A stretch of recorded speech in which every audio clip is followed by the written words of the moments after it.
अब आगे बात करते हैं 13वें क्वेश्चन के बारे में। यह आतंक का शासन, आतंक का शासन यानी कि पहले तो ये जानेंगे कि आतंक शासन काल क्या था, 1793 से 1794 के बीच में। ये किससे उत्पन्न हुआ था? रोबेस्पियर की तानाशाही से। हजारों लोगों को गिलोटिन से इनकी मृत्यु करवाई है और संदेह मात्र पर सजा। ये मैंने सारी डिटेल इसके अंदर आपको बता दी है। अब आगे बात करते हैं अपन ज्योग्राफी के महत्वपूर्ण प्रश्न के बारे में।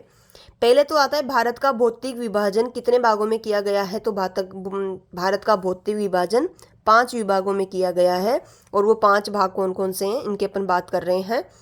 इसमें पहला है हिमालय पर्वत, दूसरा है उत्तरी मैदान, तीसरा है प्रायद्वीपीय पठार, चौथा है तटीय मैदान और पांचवा है द्वीप समूह। आपके डायरेक्ट क्वेश्चन आ सकते हैं कि भारत का भौतिक विभाजन कितने भागों में किया गया है? तो पांच भागों में किया गया है। इनको भी अच्छे से आपको याद रखनी है। पहला हिमालय पर्वत, दूसरा उत्तरी मैदान, तीसरा प्रायद्वीपीय पठार, चौथा है तटीय मैदान और पांचवा है द्वीप समूह। आगे हिमालय पर्वत या उत्तरी पर्वतमाला की विशेषताएं क्या क्या? इनकी विशेषताएं याद रखनी है अपने को। पर्वतीय विशेषताएं, तो यह विश्व की सबसे ऊंची पर्वत श्रृंखला है। वेरी वेरी इंपॉर्टेंट, विश्व की सबसे ऊंची पर्वत श्रृंखला है। हिमालय को 3 भागों में बांटा है अपन ने, हिमाद्री, हिमाचल और शिवालिक। प्राकृतिक रक्षक है, प्रकृति की दृष्टि से भी यह रक्षा करता है अपनी।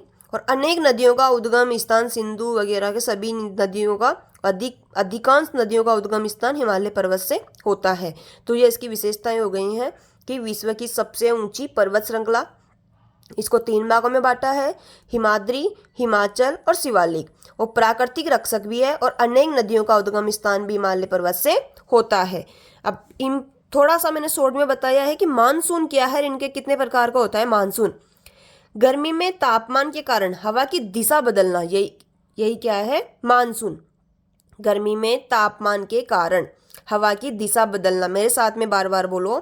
पहले तो गर्मी में तापमान के कारण हवा की दिशा बदलना, गर्मी में तापमान के कारण हवा की दिशा बदलना ही क्या है? मानसून। ये आपके क्वेश्चन आएगा तो आप इसको बार बार देखना।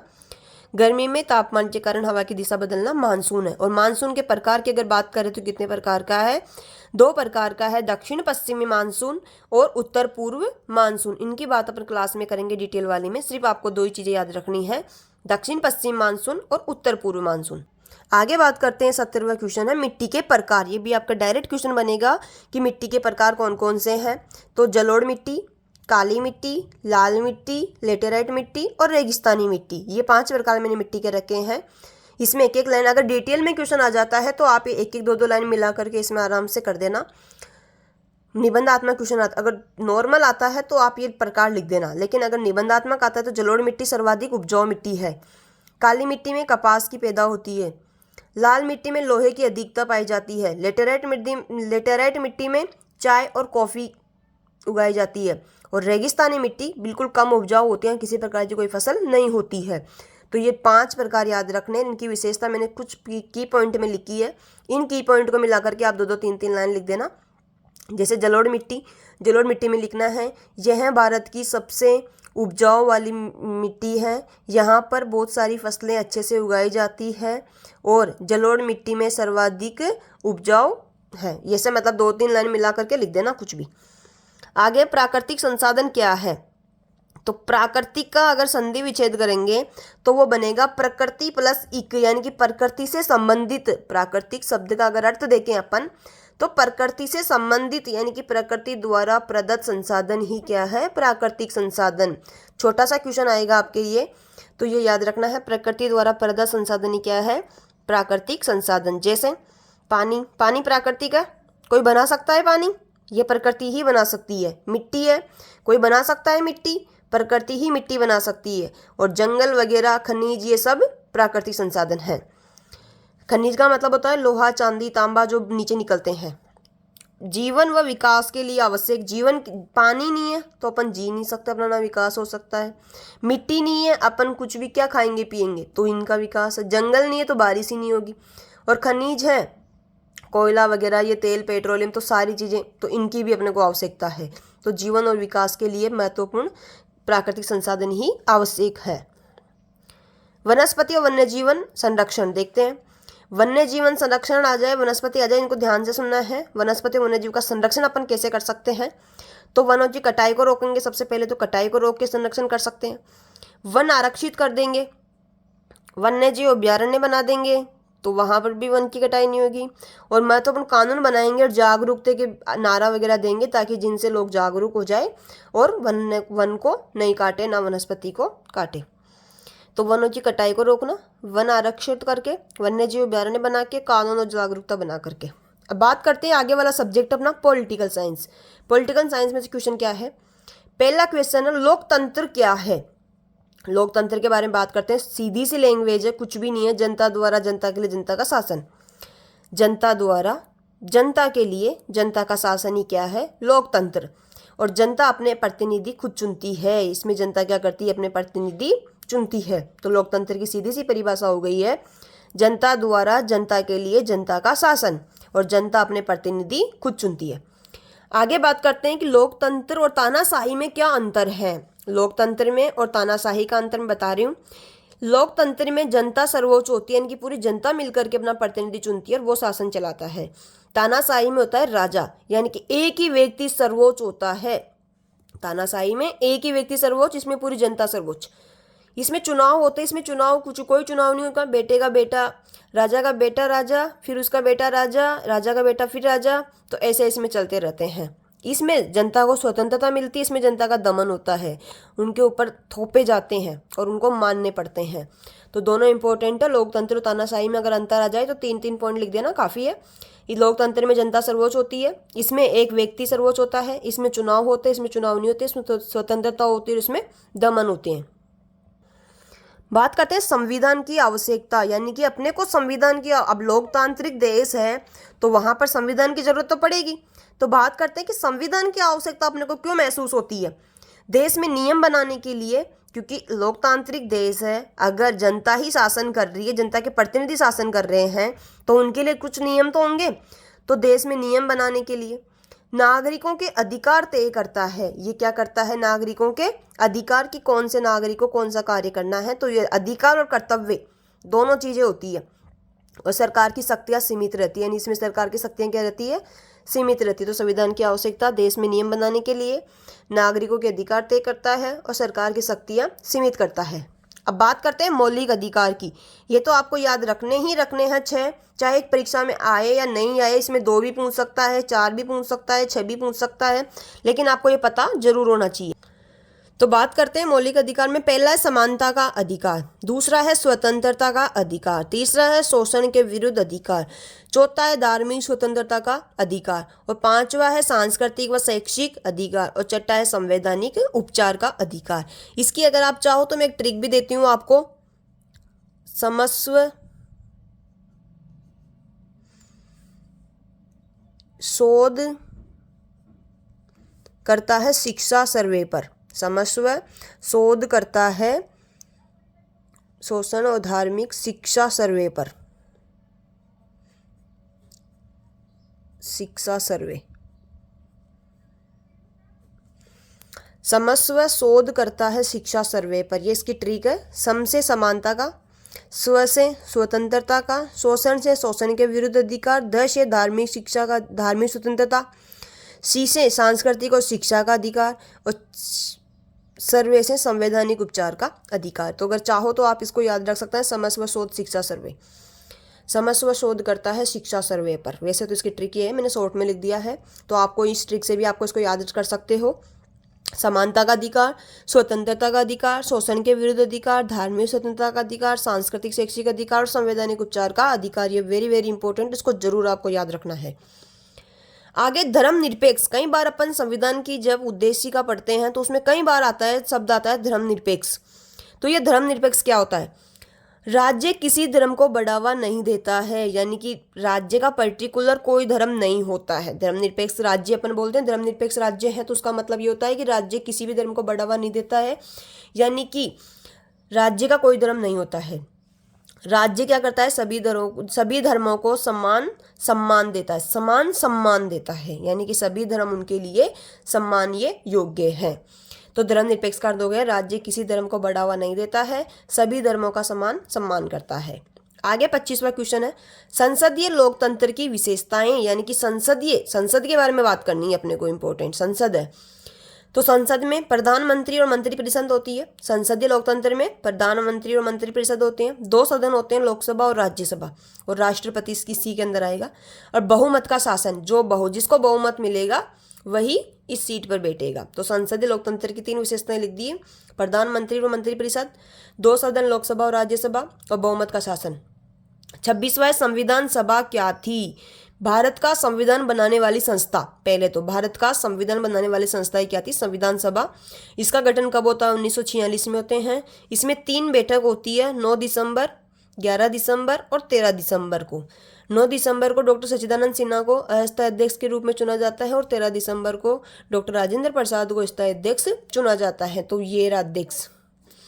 तो संविधान सभा भारत का संविधान बनाने वाली संस्था, इसका गठन कब होता है? 1946 में, और अध्यक्ष कौन होता है? राजेंद्र प्रसाद।